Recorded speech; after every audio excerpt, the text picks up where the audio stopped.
नमस्ते प्रिय साथियों। स्वागत है आपका एक और नई कहानी में। आज की कहानी में हम आपको सुनाएंगे कि एक छोटी सी बच्ची जिसे जिंदगी का मतलब भी पता नहीं होता, वो अपने जीवन में कितने संघर्ष करती है। कहानी बहुत सुंदर है। प्लीज आप कहानी को पूरा जरूर सुनिए। वीडियो को लाइक कीजिए, शेयर कीजिए और चैनल पर नए हो तो प्लीज चैनल को सब्सक्राइब जरूर कर लीजिए। एक 10 साल की लड़की थी मैं, जब मैंने जीवन में दुखों के रंग देखे। क्या उम्र थी मेरी, मात्र 10 वर्ष, और रंग शाम। एक मजदूर परिवार की 4 भाई बहनों में मैं दूसरे नंबर की लड़की। बड़ी बहन दिखने में अच्छी थी, सुंदर थी, तो सबकी लाडली थी, और मैं शाम रंग के लिए माँ पापा मुझसे त्रस्त रहते। 2 भाई भी थे जो अपना बचपन शान से जीते। जीजी मुझसे 3 साल बड़ी थी। उनसे छोटी एक और लड़की थी जो भगवान को प्यारी हो चुकी थी। जब सूरज डूबने पर सारी दुनिया सो जाती थी, तब मेरे माँ पापा की बातें सन्नाटे को तोड़ती थी, जो कभी कभी मेरे कानों में पड़ जाती थी। पापा अक्सर जीजी को बाजार दिखाने की बात किया करते थे, और माँ उनकी बातों को टालते हुए कहती थी, अभी ज्यादा जल्दी है, अभी बाजार दिखाओगे लड़की को तो मन चाही बात न बनेगी। लड़कियों की तो सुंदरता ही भाव है। जमाने को और अपनी लड़की के तो उभार भी न ढंग से होए, और फिर महीने से शुरू हो जाए तो कछु बात बने। उनकी बातें बाल सुलभ मन को उस पल समझ नहीं आती थी। वो किस बारे में बात कर रहे हैं। कहाँ समझ थी इतनी कि बाजार दिखाने के नाम पर हमारे समाज का एक विशेष तबका मजबूरी में या रिवाज के नाम पर अपनी लड़कियों को दुल्हन वाले हाट में बेच देता है, जो या तो उन्हें ऐसे घर में पहुंचाते हैं जिन घरों में चिरागों की रोशनी मौजूद नहीं हो, या फिर उनसे खेल कर वेश्यावृत्ति के कारोबार में धकेल देते हैं। लड़कियों के जन्म पर वहां उत्सव इसीलिए मनाए जाते हैं ताकि उन्हें आर्थिक लाभ हो सके।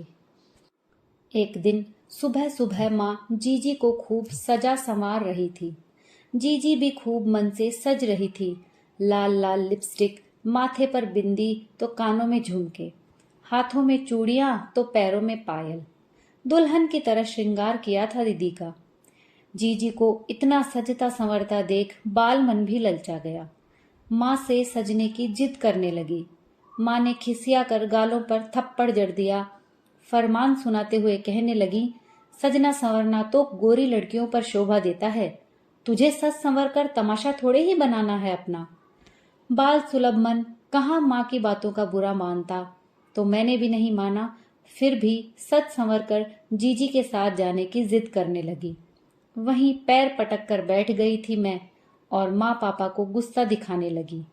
बाजार देखने का मोह मन में जोर पकड़ रहा था। मेरे मोहल्ले पड़ोस की लड़कियां बाजार तो जाती दिखती थी, लेकिन बाजार से वापस आती नहीं दिखती थी। मन सवालों से घिर जाता था मेरा। आखिर बाजार में ऐसा क्या था जो सब वहां सज संवर कर जाती थी, लेकिन कोई लौटती नहीं थी। कितनी ही रस्में कराई जाती थी घर से निकलते समय। थापे देना जो समृद्धि का प्रतीक था, तो वहीं अनाज की बारिश कराना, जिससे उनके घर से जाने के बाद भी घर धन धान्य से परिपूर्ण रहे। द्वार गौ पूजा, और सबसे अंत में मुड़कर ना देखना। ना जाने कितनी ही रस्में निभाकर लड़की जाती थी। ठाठ से सवारी निकाली जाती और सड़क पर जाकर एक गाड़ी में लड़की अपने पिता के साथ बैठ जाती। फिर लौटकर चेहरे पर प्रसन्नता के भाव रखे उसके पिता ही लौटकर आते।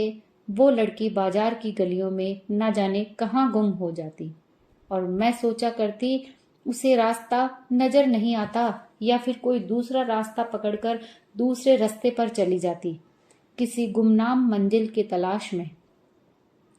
क्या बाजार की रौनक इतनी लुभावनी होती है जो एक बार जाने के बाद वहां से निकलने का मन ही नहीं करता?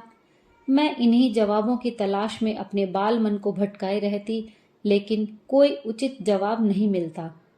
अपने छोटे से घर के आंगन में पैर पटक कर बैठी हुई मैं जब चुप नहीं हुई, तो पापा ये कहकर मुझे भी बाजार ले गए, बड़ी बहन का मोह है शायद, इसीलिए जिद कर रही है। एक बार दिखा ही लाता हूँ, इससे हमें ये भी पता चल जाएगा छोरी को आगे पालना भी है या नहीं।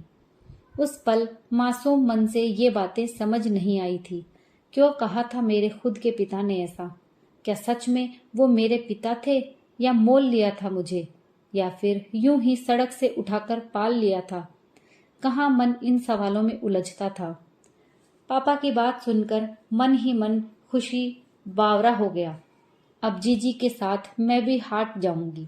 अब मुझे पता चल जाएगा हाट में जाने वाली सजी संवरी लड़कियां क्यों वापस नहीं आती हैं। मैं भी थोड़ा बहुत लाली लिपस्टिक लगाकर पापा और जीजी के साथ वहां से हाट के लिए निकली। रास्ते में जो भी जान पहचान का मिलता तो उन्हें मुस्कुराते हुए उत्साह उत्साह में दुआ सलाम करने लगती, हालचाल पूछ लेती। हालचाल पूछते हुए मेरी नजर गाड़ी के दूसरे छोर पर पास बैठी जीजी पर पड़ी, जो डरी सहमी घबराई सी सिमटी हुई बैठी हुई थी। उनको देखते ही मेरी सारी खुशी फुर्र हो गई। मन में ख्याल आया, अब इस फहरिस्त में मेरी जीजी भी शामिल हो जाएगी। बाजार की उन गलियों में मेरी जीजी भी घूमने निकल जाएगी और फिर कभी लौटकर घर वापस नहीं आ पाएगी। सोचकर मन भर गया और मैं जीजी के गले लग गई थी। जीजी भी मुझे पार रोने लगी थी। ये देख पापा चिल्लाते हुए कहने लगे, ज्यादा आंसू ना बहा, नहीं तो सारा साज श्रृंगार बिगड़ जाएगा और फिर हाट में कोड़ियों के भाव ले जाना पड़ेगा। ऐसे में बिरादरी में हमारी नाक कट जाएगी। मुझ पर चिल्लाते हुए पापा ने मुझे जीजी से अलग होने के लिए कहा और मैं चुपचाप जाकर एक और बैठ गई। कुछ देर बाद ही पापा ने गाड़ी रुकवाई। मैंने उत्सुकतावश नजर उठाकर देखा तो वो हाट बिल्कुल अलग जान पड़ा मुझे। वहां ना ही कोई खिलौने की दुकान थी और ना ही मिट्टी के बर्तनों की सजावट, ना ही कोई कपड़े लत्ते दिखाई दे रहे थे और ना ही कहीं आटा दाल का ढेर दिखाई दे रहा था। उस हाट में बस एक ही बात नजर आ रही थी, वहां मेरी जीजी की तरह और भी कुछ लड़कियां सजी संवरी बनी ठनी खड़ी हुई थी, जिनके आसपास कुछ लोगों की भीड़ लगी हुई थी। उनके साथ इक्का दुक्का महिलाएं भी थी, जो लड़कियों को अपने साथ एक कपड़ों की चार दीवारी से बनी झोपड़ी में ले जाती और कुछ देर बाद वापस ले आती। फिर वो साथ आए व्यक्ति से इशारे से कुछ कहती थी और बनी ठनी लड़की के पिता की ओर एक सफेद लिफाफा बढ़ाती, जिसे लेकर वो लड़की को उनके साथ भेज देते। ये कैसी रीत है, क्या रिवाज है, ये मुझे कुछ समझ नहीं आया। लेकिन बाल मन अपनी बचपन की हमराज जीजी से बिछड़ने के ख्याल से दुखी होने लगा था। कुछ ही देर में जीजी के साथ भी वही सब घटना घटने लगी जो मैं अब तक दूर से दूसरी लड़कियों के साथ घटता देख रही थी। मेरी जीजी को भी एक महिला के साथ उसी कपड़ों की चार दीवारी में जाना पड़ा। वहां जाकर क्या होता था मुझे नहीं पता था। जिज्ञासा हुई जानने की तो जीजी के पीछे मैं भी चली गई। अंदर जाकर एक महिला को दूसरी महिला की अस्मिता का माप लगाते हुए पाया। सहम गया था बालमन ये दृश्य देखते हुए। मैं तुरंत दौड़कर बाहर चली आई। सहम कर अपने पापा के पीछे खड़ी हो गई, इस उम्मीद से शायद पापा के पीछे मैं सुरक्षित रहूंगी। लेकिन गलत फहमी ही थी मेरी ये। मैं समाज के जिस तबके से थी वहां कोई भी रिश्ता सुरक्षित नहीं था। कुछ ही देर में जीजी चली आई। उनके चेहरे के भाव देख मैं उनके मन को समझने की कोशिश कर रही थी। इतना ही समझ आया मुझे, जीजी को उस महिला का उनके साथ अंदर होना अच्छा नहीं लगा था। उस महिला के साथ जो व्यक्ति खड़ा था वो लगातार मेरी ओर ही देख रहा था। उसका घूरना मुझे बिल्कुल अच्छा नहीं लगा। घबराकर ये सोच पापा के पीछे छुप गई मैं, अब मुझे कोई नहीं देख पाएगा। पापा उस महिला और उसके साथ खड़े व्यक्ति से बात करने लगे और मैं अपने ही ख्यालों में उलझी चारों ओर देख हाट का नियम समझने की कोशिश करने लगी। हाट का एक नियम मुझे समझ आया था, एक बार लड़की उन चार दीवारियों के अंदर जरूर जाएगी। मैं सोच में गुम थी। तभी कुछ ही देर में पापा की आवाज सुनाई दी। वो मुझसे कह रहे थे, लाली बहुत किस्मत वाली हो जो तुझे जीजी के साथ रहने को मिलेगा। अब तुम हमेशा अपनी जीजी के साथ ही रहोगी। सुनकर अच्छा लगा, लेकिन फिर मैं बाकी सबसे दूर हो जाऊंगी, ये सोचकर मन डर से सिमट गया। उस आदमी ने पापा को भी एक लिफाफा थमाया, जिसे पापा ने हंसते हुए थाम लिया। जीजी और मैं उस औरत और उसके साथ आए आदमी के साथ चल दी, जो हमें कुछ दूर खड़ी एक गाड़ी के पास ले गया। वो महिला हमारे साथ बहुत अच्छे से पेश आ रही थी। चेहरे पर मधुर मुस्कान और आंखों में प्यार लिए उस औरत ने जीजी का हाथ थाम लिया और उसके साथ गाड़ी में पीछे की सीट पर बैठ गई। मैं भी अपनी जीजी के बगल में ही बैठ गई। उस आदमी ने गाड़ी दौड़ा दी, जो एक बड़े से घर के सामने जाकर रुकी। हम सब गाड़ी से उतर अंदर बढ़ गए। सब कुछ मुझे नया सा लग रहा था। नया ही तो था, एक छोटे से मजदूर तबके की झोंपड़ी से निकलकर अचानक से बड़े घर में आना एक सपने जैसा ही तो था मेरे लिए। ये ऐसा सपना जिसका ख्वाब देखना कोई गुनाह नहीं है, लेकिन उसके पूरे होने का तरीका किसी गुनाह से कम भी नहीं। मैं और मेरी जीजी दोनों अंदर चली आई। वो घर बेहद खूबसूरत था, जिसमें आधुनिक सभी सुविधाएं मौजूद थी। घर में सामने एक थोड़ी बुजुर्ग महिला बैठी हुई थी, जिसे देखते ही हमारे साथ आए हुए लोगों ने सलाम किया और हमसे भी करने को कहा गया। उस औरत ने हम दोनों को अपने पास बुलाया और जीजी की ओर घूरते हुए वो साथ आई औरत से कहने लगी, रेशमा, अच्छे से माप तोल करके तो लाई हो ना इस लड़की को। इस घर की वंशवेल बढ़ाने में सक्षम होएगी कि नहीं? दिखने में तो सुंदर लग रही है, कोई दाग धब्बा तो नहीं है शरीर पर। सुनकर कई सवाल मन में भर आए। वो बूढ़ी औरत किस बारे में बातें कर रही है और जीजी को उस घर में क्यों लेकर आए हैं? वहीं पता चला औरत का नाम रेशमा है। जो उस बूढ़ी औरत से कह रही थी, सब देखभाल करके ही लाई हूं इस मालिक की नई रखेल को। मालिक को भी यही भाई है। अब आप समय दिखवा लें अपने गुरु महाराज से कि कब किस घड़ी और किस नक्षत्र में इसे मालिक के साथ कमरे में भेजना है। मैं उनकी बातें समझने की कोशिश कर इधर उधर देख रही थी। मुझे ऐसा लग रहा था जैसे अचानक से ही मेरी दुनिया बदल गई है। वहां उठने बैठने, खाने पीने से लेकर रहन सहन, बात करने का तरीका सब बिल्कुल दूसरी दुनिया का लग रहा था मुझे। मैं सब समझने की कोशिश कर रही थी, तभी उस बूढ़ी औरत की आवाज सुनाई दी, जो फोन पर किसी से बातें करते हुए कह रही थी, जी गुरुजी, जैसा आपने कहा वैसा ही किया गया है। दुल्हन वाले हाट से छोरे के वास्ते लड़की चुनकर घर आ गई है। अब आप सही समय देखकर बता दो किस समय दोनों का मेल होना सही रहेगा। सुनकर मैंने जीजी की ओर देखा, जो मेरे साथ ही घबराई सी खड़ी थी। शायद उन्हें समझ आ गया था वहां किस बारे में बातें हो रही थी। कुछ देर बाद बूढ़ी औरत ने फोन रख दिया और रेशमा से कह उसे कमरे में ले जाने के लिए कहा। मैं भी जीजी के साथ जाने लगी तो मुझे वहीं खड़ा रहने के लिए कहा गया। बूढ़ी औरत को सुनकर ही मन डर गया। मुझे यहाँ क्यों रोक लिया गया? मैं वहीं एक और सिमटकर खड़ी रह गई। ये जो मेरी अबूझ पहेलियों की शुरुआत भर थी, मैं वहीं खड़ी थी। तभी नजर एक बार फिर साथ आए व्यक्ति पर पड़ी, जो अभी भी मुझे ही घूरे जा रहा था। उसके चेहरे के भावों को देख मन सहम गया मेरा। उस बूढ़ी औरत के कहने पर वो व्यक्ति वहां से चला गया और मैं वहीं खड़ी रह गई। कुछ देर बाद रेशमा फिर आई और मुझे अपने साथ ले गई। घर की साफ सफाई का काम मुझसे कराने लगी और मैं डरी सहमी उस काम को चुपचाप करने लगी। एक दिन काम करते हुए कानों में जीजी की चीखें सुनाई पड़ रही थी, जिन्हें सुन मैं उनके पास जाने के लिए बढ़ गई, लेकिन रेशमा ने मुझे रोक दिया। नहीं समझ आया ऐसा क्यों किया उसने। बहुत गिड़गिड़ाई जीजी के पास जाने के लिए, लेकिन नहीं जाने दिया। धीरे धीरे ये रोज का सिलसिला बन गया था।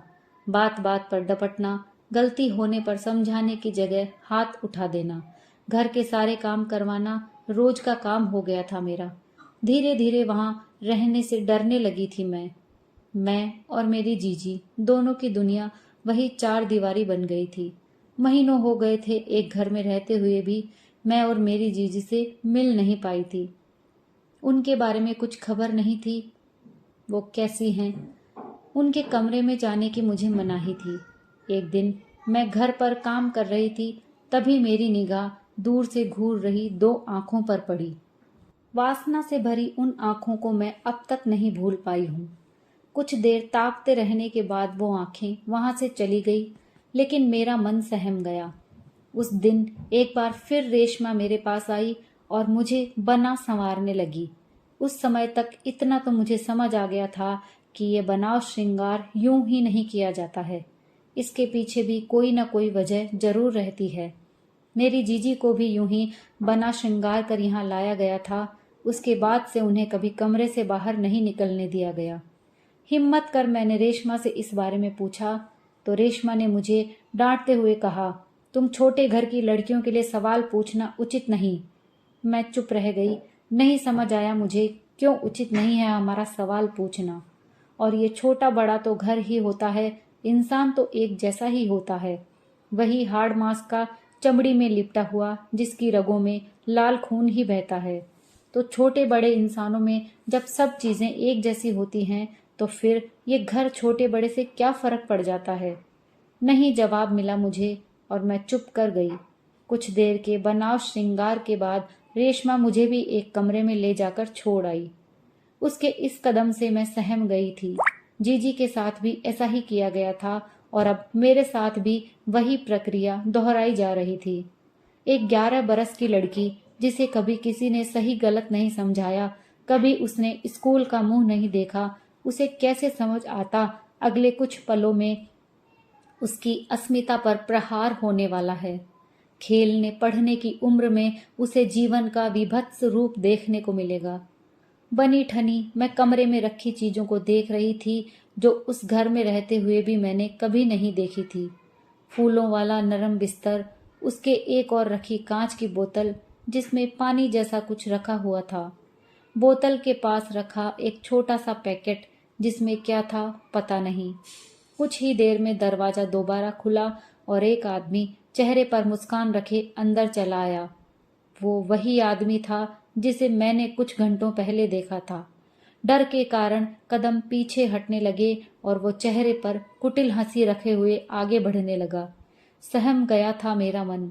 अगले ही पल में उसकी गिरफ्त में थी और छूटने के लिए विनती कर रही थी, लेकिन गिरफ्त से छूटना रखेलों की किस्मत में कहाँ था। कसमसा कर रह गई मैं। 11 वर्ष की उम्र में बलात्कार का दंश झेला मैंने। दर्द जब हद से ज्यादा बढ़ गया तो बेसुध हो गई मैं। जब आंख खुली तो खुद को एक रेल की बोगी में कंबल में लिपटा हुआ पाया। अनजान जगह और लोगों की भीड़ देख मन सहम गया। बदन दर्द कर रहा था। जैसे तैसे उठकर बैठ गई। खुद पर नजर डाली तो सवस्त्र उन्हीं दुल्हन वाले वस्त्रों में पाया। कहाँ थी मैं, कैसे पहुंची यहाँ तक? सवालों की झड़ी मन में लग गई। खुद में सिमटी हुई मैं रेल की उस बोगी में बैठी हुई यात्रियों की ओर ताक रही थी। रेल रफ्तार से दौड़ रही थी और मेरी किस्मत ना जाने किस गुमनाम मंजिल की तलाश में निकली थी जो रूठ चुकी थी। खगड़िया से ले लाकर किस्मत ने दिल्ली पटक दिया। रेल रुक चुकी थी और मैं सहमते हुए रेल से नीचे उतर आई। शरीर बेहिसाब दर्द कर रहा था और भूख प्यास के कारण जवाब देता जा रहा था। जान न पहचान, मंजिल का ठिकाना नहीं, निरीह अकेले भीड़ में चलती हुई मैं एक बेंच पर जाकर बैठ गई। कुछ समझ नहीं थी क्या करूं, कहाँ जाऊं, किससे मदद मांगूं। जाने कितनी रेलगाड़ियां आई, कितनी गई और मैं वहीं बैठी उन्हें जाते हुए देखती रही। पास ही पानी की टंकी थी तो पानी पिया। भूख के कारण पेट दर्द करने लगा। पेट पकड़कर वहीं बैठ गई। दिन से रात हो गई, लेकिन मैं वहीं बैठ चारों ओर देख रही थी, इस उम्मीद से शायद ईश्वर किसी रहनुमा को भेज दे मदद के लिए। कुछ देर बाद आंखों के सामने किसी ने हाथ में पकड़ा सफेद रुमाल झटका और मैं बेहोश होती चली गई। जब आंखें खुली तो खुद को एक बार फिर बड़े से घर में पाया, जहां फिर सजी संवरी महिलाएं दिखाई दी, जिन्हें देख इतना तो समझ आ गया कि मैं एक बार फिर ऐसी जगह पर हूं जहां लड़कियों को सजा संवार कर एक कमरे में भेज दिया जाता है और फिर वही दर्द वेदना शरीर को सहनी पड़ती है। सिमट गई मैं खुद में। मेरा मासूम बचपन उस सजी संवरी मुखौटे वाली लड़कियों में खो चुका था। मन उस विभत्स दृश्य को याद कर सिहर गया और मैं वहां से भागने के बारे में सोचने लगी। इतना सरल नहीं था वहां से निकलना। चारों ओर देखती हुई मेरी नजर घर की खिड़कियों पर पड़ी और मैं उन्हें देख उम्मीद से भर गई। शायद यहाँ से भाग सकूं मैं। सबके सोने का इंतजार करने लगी, लेकिन 24 घंटे होने पर भी वहां की रौनक कम ना हुई। उस घर में उतनी ही चहल पहल थी और कुछ रास्ता ढूंढने लगी निकलने के लिए। कुछ समझ नहीं आया तो अपनी किस्मत समझ उसे स्वीकार करके बैठ गई।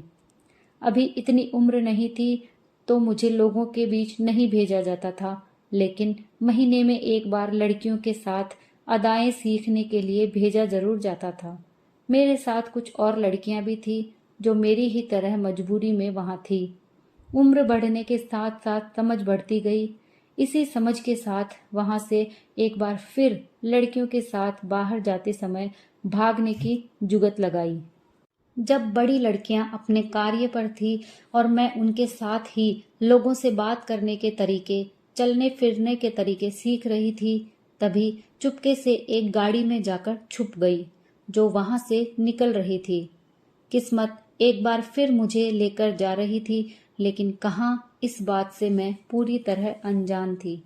कुछ देर बाद गाड़ी फिर एक घर के सामने जा रुकी जो दिखने में अच्छा खासा था, लेकिन ज्यादा बड़ा नहीं था। मैं डरी सहमी उसी गाड़ी में ही दुबकी रही। आसपास कोई नहीं है।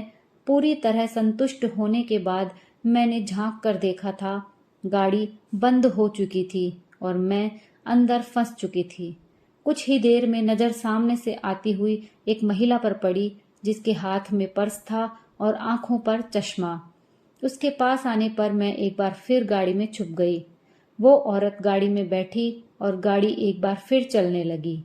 मन फिर आशंका से भर गया और मुझे खांसी आ गई, जिसे सुन उसने झटके से गाड़ी रोकी और गाड़ी को चेक करते हुए उन्होंने मुझे देखा। मैं डरी सहमी सी एक कोना पकड़ ली थी। उसने मेरी हालत देख शायद अनुमान लगा लिया था, या कहा जाए उसकी पारखी नजरों का कमाल था, जो मेरे अंदर छुपे डर को उन्होंने पहचान लिया था। वो महिला कोई और नहीं, मिस नीलिमा थी। उन्होंने मुझे देख कुछ नहीं कहा और शांत बैठे रहने को कहे उन्होंने एक बार फिर गाड़ी दौड़ा दी। पिछले 1.5 सालों में इतना कुछ देख और अनुभव कर लिया था, किसी पर सहज भरोसा नहीं होता था। मन में विचार आ रहा था, मैं एक बार फिर किसी मुसीबत में ही फंसने जा रही हूँ। एक अकेली किशोरी के लिए जीना इतना आसान कहाँ था। मैं वहीं बैठी हुई गाड़ी के रुकने का इंतजार करने लगी। कुछ देर बाद गाड़ी रुकी तो वो नीलिमा जी मुझे एक जगह लेकर आई जहां मेरे जैसे ही और भी बच्चे थे। मुझसे न डरने को कहते हुए मिस नीलिमा ने मुझे वहां से एक कमरे की ओर ले जाने लगी, जिस पर दरवाजा देखते ही मेरे कदम रुक गए। मेरी मनोदशा को समझते हुए नीलिमा जी मुझे वहीं पास ही पड़ी बेंच की ओर ले गई और मुझसे वहां बैठने को कहे खुद भी वहीं बैठने गई। मेरे सिर पर हाथ फेरते हुए मिस नीलिमा मुझसे मेरे बारे में पूछने लगी। पहली बार किसी ने सिर पर हाथ रख इतने धैर्य और प्यार से कुछ पूछा था। मेरा डर थोड़ा कम हो गया, लेकिन भरोसा मैं अभी भी नहीं कर पा रही थी उन पर। मिस नीलिमा मेरी परेशानी समझ उस जगह के बारे में बताने लगी थी। वहीं पता चला वो एक बाल सुधार गृह था, जिसमें वो बच्चे वहां रहने आते थे जो कम उम्र में किसी न किसी अपराध में लिप्त थे, जिन्हें वहां भेजकर सही गलत की शिक्षा दी जाती थी। मिस नीलिमा वहां की एक कर्मचारी थी जो नियमित रूप से उन बच्चों से मिलने आती थी और उनके साथ समय बिताकर उन्हें सही रास्ता दिखाती थी। मैं वहीं बैठी हुई सब समझने की कोशिश कर रही थी। मिस नीलिमा मुझसे काफी देर तक इधर उधर की बातें करती रही। कभी वो मुझे उन बच्चों के बारे में बता रही थी तो कभी वहां मौजूद अन्य कर्मचारियों के बारे में बता रही थी। वहां खाना खाने का समय हुआ तो सब बच्चे वहां से एक पंक्ति में जाने लगे।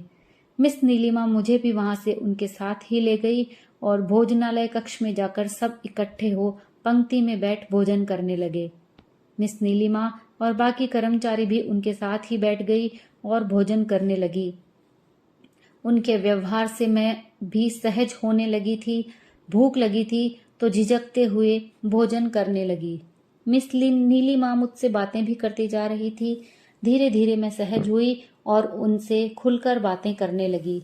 मैंने उन्हें अपने अतीत के बारे में बताया, जिसे सुन वो मुझे समझाते हुए बोली, मेघा, अतीत सबका होता है।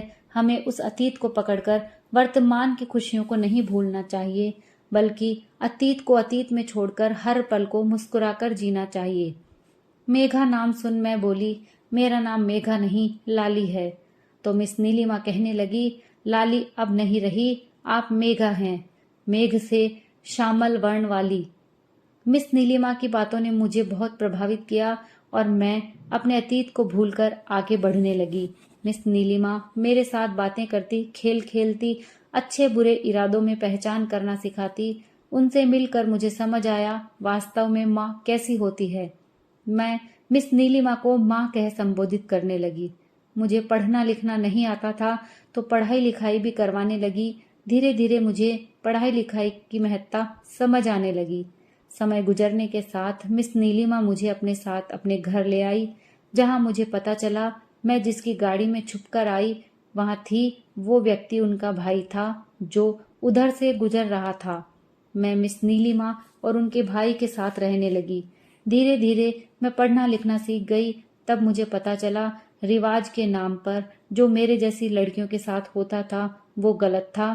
शिक्षा की कमी के कारण विशेष तबके के लोग इस प्रथा को अभी तक निभा रहे हैं। मैं मिस नीलिमा से इस बारे में बात की और हमने साथ मिलकर इस प्रथा के विरुद्ध उचित कदम उठाने का निर्णय लिया, जहां मैंने संघर्ष के जरिए दुल्हन वाले हाट को रोकने के लिए कोशिशें शुरू कर दी। साथ ही अपनी वास्तविक पहचान बताए बिन मिस नीलिमा की मदद से उन सबको शिक्षा के महत्व समझाने के लिए विभिन्न कार्यक्रम चलाने लगे, जिस बारे में प्रयास अब तक जारी है। इसी उम्मीद में एक दिन हम इसमें अवश्य सफल होंगे। मेघा बेटा, चले अब हमारी शिक्षा की जागरूकता के लिए निकालने वाली रैली का समय हो रहा है। आपने सारे बैनर और बच्चों को तैयार कर लिया है ना इसके लिए? मिस नीलिमा ने डायरी बंद करते हुए गाड़ी ड्राइव कर रही मेघा से पूछा। नीलिमा को सुन मेघा बोली, हाँ माँ, सब हो गया है। मुझे यकीन है हम मिलकर जल्दी ही शिक्षा के जरिए इस प्रथा को समाप्त करने में कामयाब होंगे। नीलिमा बोली, सिर्फ प्रथा को ही खत्म नहीं करना है मेघा, हमें लोगों में जागरूकता भी भरनी है, जिससे भविष्य में कभी कोई लाली इस प्रथा का शिकार ना बने। दोस्तों, कहानी यहीं समाप्त होती है। अगर आपको कहानी पसंद आई हो तो प्लीज लाइक शेयर जरूर करें। चैनल पर नए हों तो चैनल को जरूर से सब्सक्राइब कर दें। आप सभी के प्यार और सपोर्ट की मुझे बहुत ज़रूरत है। प्लीज़ मुझे सपोर्ट कीजिए। कहानी सुनने के लिए आप सभी का बहुत बहुत धन्यवाद।